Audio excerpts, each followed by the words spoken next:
Hey there, we're the Westlot Pirates and welcome to the show. We're here to share our thoughts on Northwestern athletics and college sports, with thoughts and analysis from the visceral to the statistical. We run our tailgate with the red pirate flag flying high above, as we give no quarter, especially the fourth. I'm Sam Walter. I'm John Lacombe. And I'm Eric Skoskauspo. Well, guys, today we are here to talk Wisconsin. The Badgers, coming off, 7-6 season. Luke Fickell was supposed to be like this wunderkind coming in, and I know we all think very, very highly of Luke Fickell. Trying to force a air raid system into a generationally run first history. That was a choice. But Wisconsin always known for their defense. But John, that might not necessarily be the case this year. Wisconsin, always known for their defense, is certainly an interesting way to start this because it's a big part of it. Before we get into the Wisconsin defense, I just want to pause for something. It says something about this insane new Big Ten world we're living in. You guys realize Wisconsin is the 12th team we are previewing this year, and they are also the first former Big Ten West team that we are playing this season. Which is, wow. That's the world that we live in right now. It took us this long to get to one of our traditional Big Ten West opponents that we are actually going to play this year, which is wild. But anyway, so Wisconsin. So, yeah, Wisconsin in defense, that's what you think. Wisconsin in cheese, Wisconsin in beer brats, Wisconsin in defense. They're a team with an incredible defensive culture. And Sam said, they're a team with an incredibly highly regarded coach in Luke Fickell, who is a defensive guy. They also have a DC with a solid reputation in Mike Tressel. And given all of those things, in deference to everything that is Wisconsin, I will try to do the Badgers the courtesy of assuming that they're bottoming out right now. So only recently removed, it still hasn't even been that long, from the Jim Leonhard sack factory of terror era, okay? Wisconsin has already spent 2 years being a defense that just about everyone can throw against. This was a defense that was exceptional at almost nothing last year. They were 9th in the Big Ten in total defense. They were also 9th in the Big Ten in sacks. But as we are fond of saying, you don't need the numbers here. You all saw this defense last year. I don't think we exactly need to sell any of you on the capability of Wisconsin to absolutely fall apart against an opposing offense, correct? You all saw it. That's what they were working with last year. And again, I'm really trying to lean on all these positive historic indicators here. As we talk about a defense that loses arguably its 2 best linebackers, has little to no returning production along the defensive line, and is touting an incoming transfer from William and Mary. So understand, the best returning player on this defense, by far, is safety Hunter Wohler. You may know that name, you may not. You may think that this is a player you're not especially familiar with, but I assure you, you're quite familiar with Hunter Wohler. He's the supporting actor in the video you've all watched a million times, in which A.J. Henning makes the most ridiculous catch you've ever seen. The guy helplessly flailing and committing pass interference on that play, that was Hunter Wohler, okay? He's by far their best defensive player. He had 120 tackles last year. Only one other Badger had more than 61. So we're talking about a safety. Hey John, yeah. Is it good when your safety's your leading tackler? You took the words right out of my mouth. Because, as Scuzz is alluding, if you've all been following this pod for a while, you know that if this were any other defense historically, we always say this. If a safety's making all of the tackles, that's generally an extremely negative indicator. And this is Wisconsin. And I know, Wisconsin is Wisconsin. We've, put in a decade of just fawning over this defense. And in addition to Wohler, they do still have a strong cornerback in Ricardo Hallman. And that William and Mary transfer I mentioned is John Pius, and he's actually extremely highly thought of. He was an FCS All-American at linebacker. He's probably going to be a key addition to them, for them. Daryl Peterson is another at least very athletic guy in the linebacker core. And again, this is Luke Fickell. Like, he's probably going to find some creative ways to use these guys. And long term, I assume he's going to get this thing turned around. But this defense lost C.J. Getz and Mema Jongmada at linebacker off a defense that already was not good at making impact plays. And it's funny, you two guys are always the two guys who will reference Phil Steele, and I rarely do. But just know that Phil Steele has two Badgers, Wohler and Hallman, in his 4 preseason All Big Ten teams. And again, that ought to give you pause, because we're talking about the Wisconsin defense here. All 4 preseason levels of his All Big Ten defensive teams, there are 2 Badgers on that list. There just ain't a lot here. This looks like a mid-level defense, and it looks like a mid-level defense that better teams are going to pile pass yards on, just like they did for the past 2 years. Again, you all saw how we pounced on this team last year. You think A.J. Henning alone isn't looking to dominate this team again? Like the Badgers made A.J. Henning famous last year. You think he's not looking to run that back? But don't forget, Cam Porter and Joseph Hyman combined put up 113 yards against that D last year at 6 yards a carry. Okay? We hit him everywhere. And don't think we can't do that again. If either Mike Wright or Jack Lausch gets cooking in this game, watch out, man. Because, all bets are off. So, Scuzz, last year,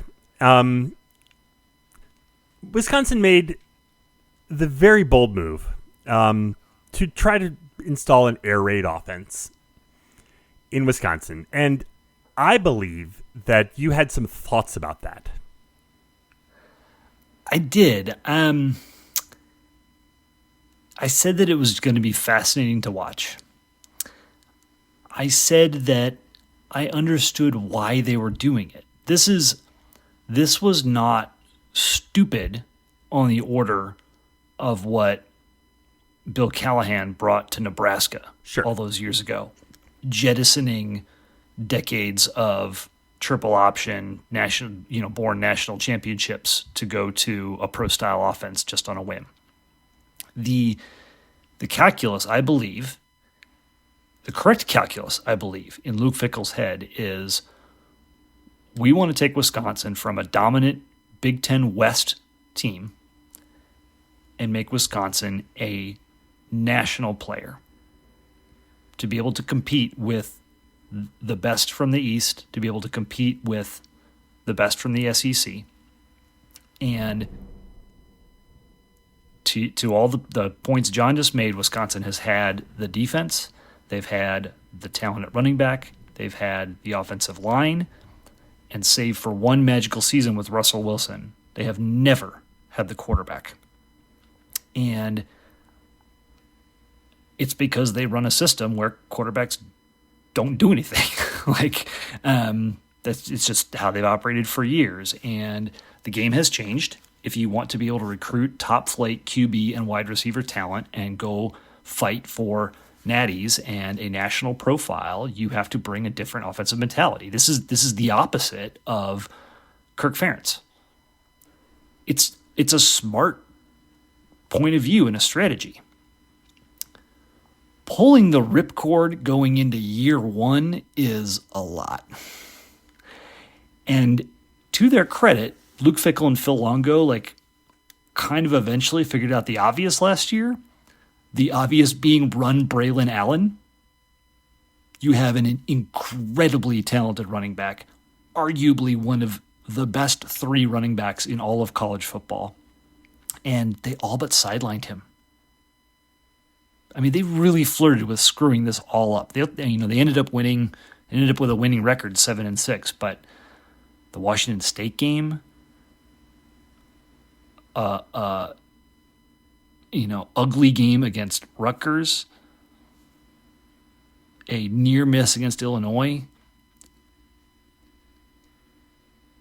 I mean, it was it was really preposterous. And like it's if anybody going back, scrutinizing the stat sheets and everything else is going to be like, I don't know if I see that story, Eric.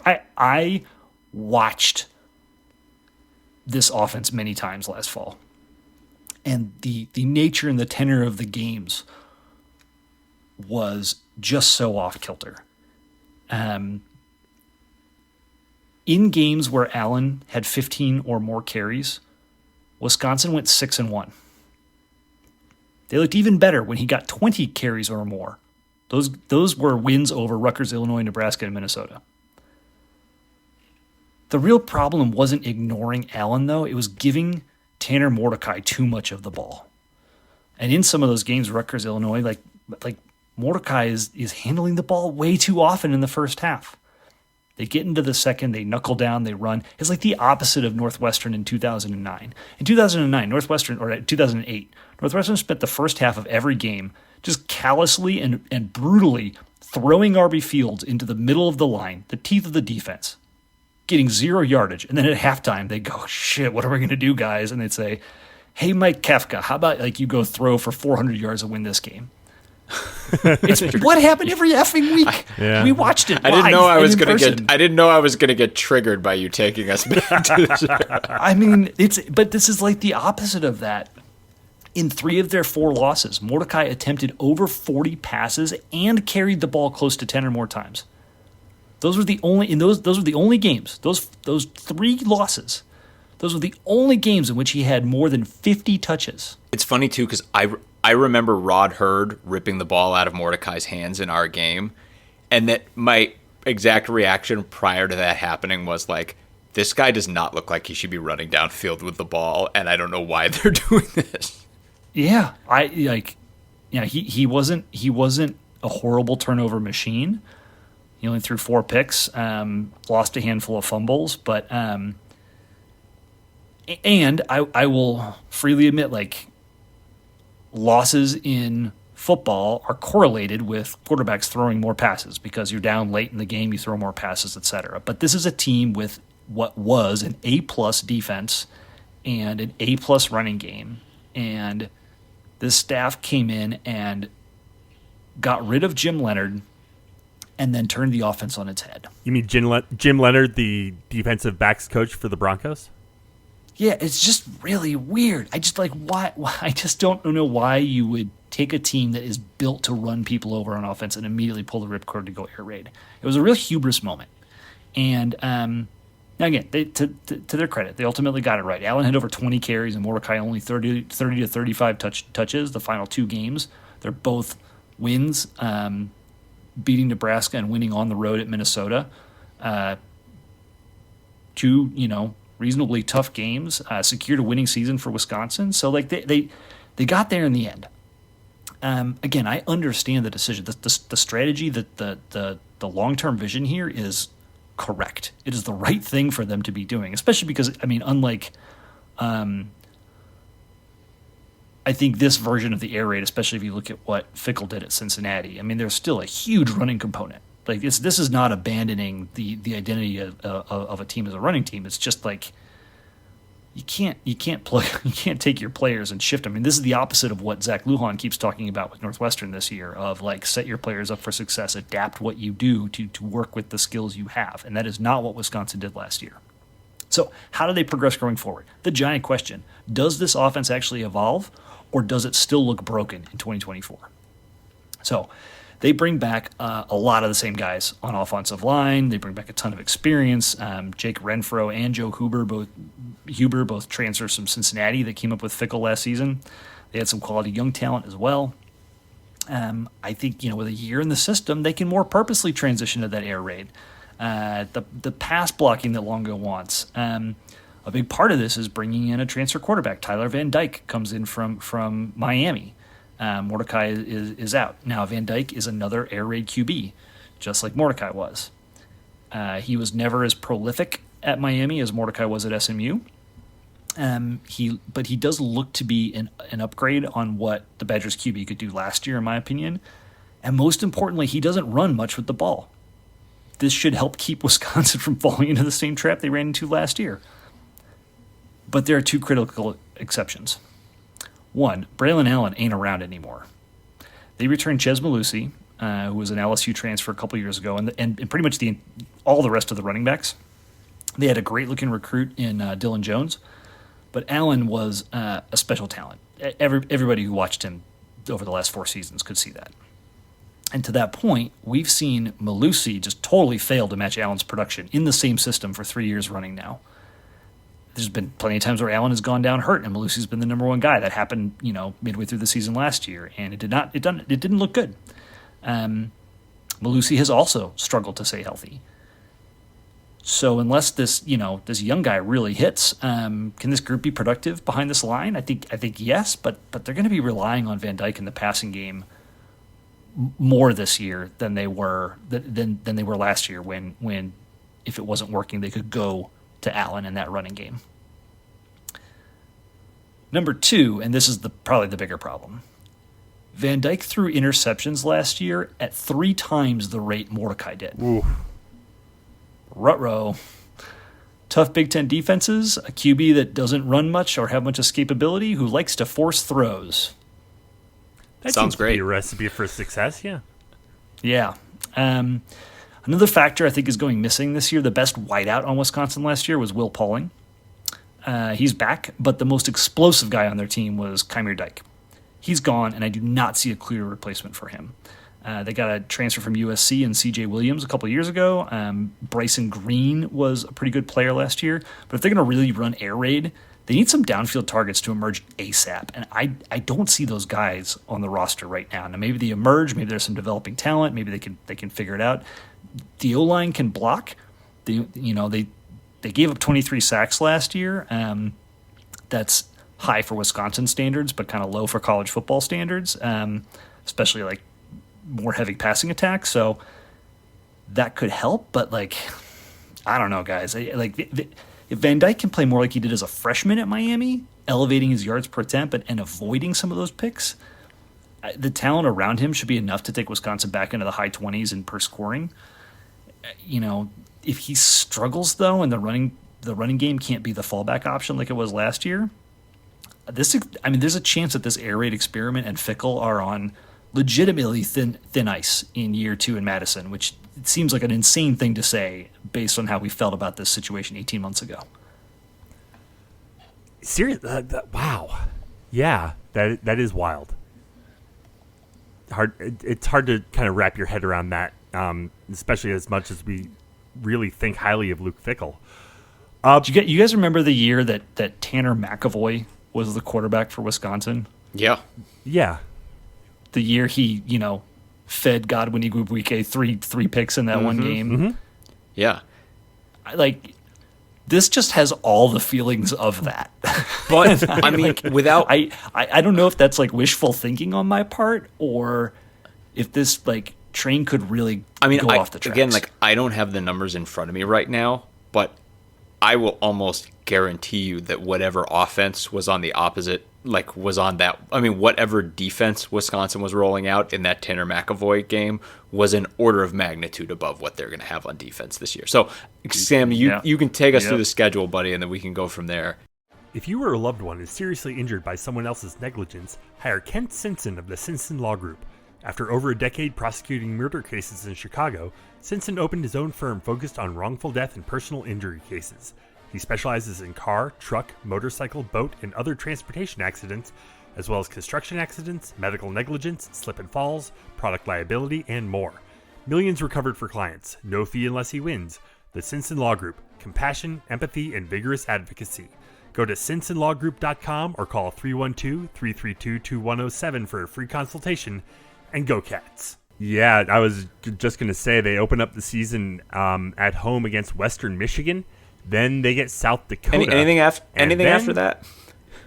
Yeah, just this little Alabama team is coming to Camp Randall. I saw that and was just shocked that Alabama's leaving the South for a non-conference game, and 2, they're not playing at Lambeau. This is at Camp Randall. That's going to be, pencil in game day right now. Kalen DeBoer ain't scared. No, not at all. They do get a week off to lick their wounds before they fly out to LA to play Southern Cal. They're home for. Can we pause? Sure. Yeah, Wisconsin yeah, is I playing know. back-to-back games against Alabama and Southern Cal. What is happening? Then they're home for Purdue, at Rutgers, at Northwestern, home for Penn State, at Iowa. Then they get a bye week to prepare for Oregon, who comes to town. They're at Nebraska, and then finish off the season at home against Minnesota. Lord Almighty! Wow. It looks really rough. Now, I feel like we've done enough teams at this point that I kind of have to step back and be like, look, like someone's got to win all these games. But I just don't. They've got a great offensive line, and that's a Wisconsin tradition, and I think that's going to be a massive asset for them. I think, but Scuzz made the point about Braylon Allen. I mean, I on one hand, like, I really do, like, there's a part of me that really wants to pump the brakes and be like, yeah, but you have to remember they're Wisconsin, and despite all of these red flags we are just stacking here, that they're still Wisconsin. But then the other part of me is like, if we're going to go the other way, let's take the Alabama game as a prime example. Remember that I just said, like, you have to divorce the laundry piece of this from any evaluation of this Wisconsin defense. Remember how I said that Phil Steele, like, Wisconsin has two guys in the top 4 all Big Ten defensive teams. Alabama's got 2 on the first team alone, and they're both offensive linemen, and they play right next to each other. And you know who they've got on the second team? Jalen Milroe. And I'm just telling you, Wisconsin has nothing. They're in no way equipped to deal with any of that. They're just not. Like, this isn't that Wisconsin defense. There's a lot of people being like, yeah, but Wisconsin's going to play up and, don't. I'm like, I don't know what to tell you. They don't have guys on their defense. And this is Ala-freaking-Bama. And, like, if you look at that as a proxy, again, like, they're not going to have probably I don't know, Oregon probably. But this is no peach of a schedule. I mean, it's pretty damn bad. I feel like we've looked at a couple that were more than this, but this one's pretty damn bad. And I just don't, aside from that offensive line that Scuzz has talked about, and the ability, like Scuzz said, that they were finding more offensive balance towards the end of the season, and maybe like another year of figuring out how to fit this thing at Wisconsin, maybe that'll go a long way. But this ain't the Wisconsin team of 5 years ago, of 10 years ago, and this is a wicked schedule. Home for Bama, at USC, Penn State, Oregon. Their home schedule is. Their fans are gonna watch the destruction in front of their eyes, right? Yeah. I mean, there are 4 very winnable games at home this year, and then 3, like, it's hard for me to see them being competitive games against Alabama, Penn State, and Oregon. Yeah. And then at Southern Cal, at Iowa, at Northwestern, at Rutgers, at Nebraska. Right. None of those are gimmies. Oh, not at all. At all. Like the Rutgers and Nebraska games. Now, granted, Wisconsin won both of those last year, but I think we just both think that this Rutgers and Wisconsin, the Rutgers and Nebraska teams, and all of these. Yeah, they took Nebraska. Nebraska beat them in overtime. Yeah, so I mean that one was close. I mean all these Pat Mahomes impersonations Dylan Raiola's doing aren't making me feel better about Wisconsin's chances in that game, though. So let's best case the Badgers here because, full stop, the defense is not going to be as good. Right. Let's say the O-line is solid. They stay healthy. The running back by committee approach works. They are able to identify some guys to make the air raid work as receivers, and Tyler Van Dyke doesn't throw 15 picks and is good at quarterback. So what, they give up an average of 24 points a game and they're scoring an average of 28 points a game? Yeah. That puts them like on, kind of average with where they've been offensively over the last 6 or 7 years, and puts them sizably worse than they've been over the last 6 or 7 years defensively. I mean, this is not a recipe for success, the best case. I mean, I'm looking at their schedule. 8 to me would be a best case. Like, I feel like, I mean, if I'm 8, I'm giving them Rutgers, Northwestern, Iowa, Nebraska, and Minnesota. That's all baked into me finding 8 wins for them. And that seems like a titanic ask. Well, this is where it is important to point out that the Northwestern-Wisconsin series has been way tighter than dead even the best of Northwestern fans remember over it's the last dead even since 23 matchups. It's Wisconsin 12 wins, Northwestern 11 wins, and even more importantly, in Evanston, Wisconsin is 4-7, 5-10 when you go all the way back to like the very end of the Dark Ages. That's crazy. It's going to be fascinating to see Wisconsin play at Martin Stadium without the massive amounts of red in the stands. Horde? Yeah, the Horde won't be able to get in. They are the team that got screwed. There's only one team, and it's them. They're the only team with a big traveling fan base that is not going to be able to get in, which in no way makes me sad, in no way, shape, or form. No. I mean, Ohio State is going to Wrigley. Illinois is going to Wrigley. Okay. But, yeah. I think, like, I look back at the schedule, and I take the Alabama game and I take the Oregon game. And I look at those and I say, I think Wisconsin's going to just look outclassed in those 2 games. And a lot of you are probably listening and be like, yeah, no shit, it's Alabama and Oregon. Yeah, but Wisconsin has been a standard bearer for this conference. Certainly the West, for a long time. And that's, I feel like, the thing that we've been wrestling with this entire pod is that, like, Wisconsin has had so much at so many different times. And they also have a reputation for being, like, just a tough program. Like, tough. Blue collar, tough. And, like, and that offensive line piece of it, like, gives you the ability to kind of look and be like, okay, like, so that's like the element of the Wisconsin that we already, and then it just ain't there in so many other ways. And this is just in no way looks like a hallmark Wisconsin team that we've seen. And this is a hard schedule. And yeah, I mean, again, I feel like I'm working to get to 8.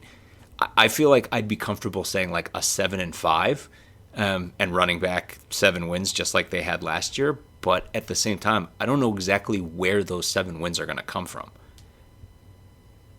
That feels reasonable, and it also feels a little optimistic. Yeah. It's a tough hill that this team is facing this year. It would not surprise me in the slightest to see them miss a bowl for the first time in forever. Yeah, I mean, It would be shocking that Wisconsin is not in a bowl game, but it would not surprise me. Now with this, what happens to Fickell if that happens? It's so strange. I mean, again, like, I'm sure that it would be weird. He's an excellent coach, like objectively right. An excellent coach. I want to push back on that slightly. I completely agree with you, but just to play devil's advocate here for a second. Okay. He hasn't done anything at Wisconsin. It's in 2 years. He hasn't like taken it to the next level. Yes, he's only been there 1 year. It's his 3rd year. No, this is his 2nd year. Oh, 2nd year. Well, last year was year 1, which is why it was so crazy they went to the air raid in year 1. Oh, okay. Well, then Phil Steele has it wrong. Typo in Phil Steele. I mean, in my perspective, it's weird just because. Right, like he inherited a defense that was surprisingly mediocre, and then they were surprisingly mediocre in his first year. And I'm just like, there's no, like, I mean, that's the thing that I'm factoring in. I'm like, you want to know what the floor of this schedule is? 4 for me. Like, I could see them going like 4-8. Do I think it's going to happen? No. But again, like, there just aren't a lot of bad teams on their schedule for a team that, like, I just keep feeling like, I know I'm beating a dead horse, but I just keep feeling like Wisconsin's been bad on defense for 2 years now, and you all saw just how bad they were. in the Northwestern game. They looked lost and outmatched the entire first half of the game against us. And, like, there are no indicators that that's improving. None. If anything, they're losing some of the best guys off of that defense. So I don't know. Like there's no magic solution here other than like the offensive line being good. And like Scott said, if Van Dyke comes together, and they can push on people. But this just isn't that great of a Wisconsin team. Anything else to talk about Wisconsin tonight? Who's the DC? It's Mike Tressel. Yeah, I mean, it's interesting because Fickell built that just like wildly good defense at Cincinnati. Yeah. And I mean, a defense that put like 7 of 11 starters in the NFL in a couple seasons. So I don't know if it's a recruiting thing at this stage, a fit thing. I mean, they're top recruits, a defensive lineman coming in this year, but I just like.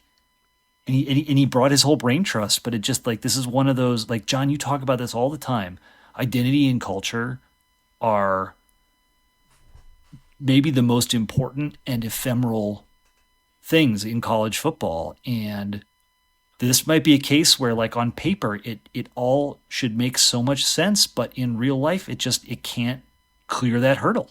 It's like Rich Rod at Michigan. That's a great comp. But for all the talk about Fickell and everything, like, never forget, this team, by choice, got rid of one of the greatest college defensive minds who has ever lived. Yeah, karma's a bitch, right? They just chose to let him walk. And you can't really overestimate that. Like, it's not like you don't just make up for that with, like, rainbows and unicorns. Like, that goes someplace, and you don't get it back. And yeah, I mean, so really quickly, I think before, specifically from my perspective relative to us when we play them, the one thing that I would say that worries me, I mean, not worries me because I think we're going to all see where Lujan is and where Lujan has the team by this point. But Ben Bryant eviscerated this team last year, like absolutely blew their doors off in the first half with a massive assist from our entire receiver core. And, that has been, Wisconsin's been no peach on defense, but that's been the glaring problem, is they can't get to the quarterback and they can't cover wide receivers. That's been their issue for 2 years now. And Ben Bryant was just one more quarterback who diced them up. We need to have a button pusher out there. Like, we need, if it's Mike Wright, like connect, like hit your passes. The wideouts are going to be open. You got to hit them. If that's going, you just hope for, if we get 75% of what we got from Ben Bryant in the first half of that game, that would be enough. But, that's the starting point. That's the approach. The wideouts are going to get open and there's going to be time to throw. We just got to hit those targets. So I'm going to give you a slight counterpoint. Last year was the first year Wisconsin gave up over 100 yards rushing in 5 seasons. Yeah. Wow. They gave up 135 yards a game last year on the ground. That was the points they allowed didn't really change from 2022, but the rush yards allowed went from 99 to 135. It's not moving in the right direction in any way. That belies the opportunity. I mean, if we think, right now, I think what we're going to see is a really complex, and complex is the wrong word, a really creative and involved rushing attack that looks the same pre-snap and goes in 1,000 different directions post-snap based on key reads of outside linebacker, middle linebacker, defensive end. I think that's the sort of thing that is going to befuddle this Wisconsin defense based on the trends we're seeing. And I don't think we need to pass to beat them. Yeah, I'll take whatever, but to your point, like, again, our running backs gained 6 yards a carry against them last year. It's there. If you find a way to scheme it, it's there. Cam Porter was great in that game last year. Awesome. I was watching the video again. Him bursting up the middle, him dragging Wisconsin defenders. Like, our offense 100% believes that they have the advantage in this game. Oh, I'm getting tingles, boys. Yeah. Love it. This is just, it's there. It's right there. You can almost taste it. It's right there. Can I just drop a little teaser? Just because I said this to you guys before the pod, I'm gonna for all our friends out there, all our listeners out there. I cannot wait to tell you about the new Iowa offensive coordinator on our next episode. Well, we will have to wait for that one, and now I'm salivating even more. But we'll go ahead and leave it there for tonight. Head to our website, westlotpirates.com, where you can leave comments and questions. Find us on Facebook, Twitter, Instagram, and YouTube. And you can always email the show, westlotpirates@gmail.com.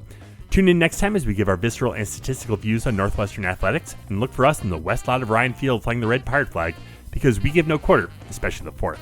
For John Lacombe and Eric Scasbo, I'm Sam Walter. Thanks so much for listening. We'll see you next time.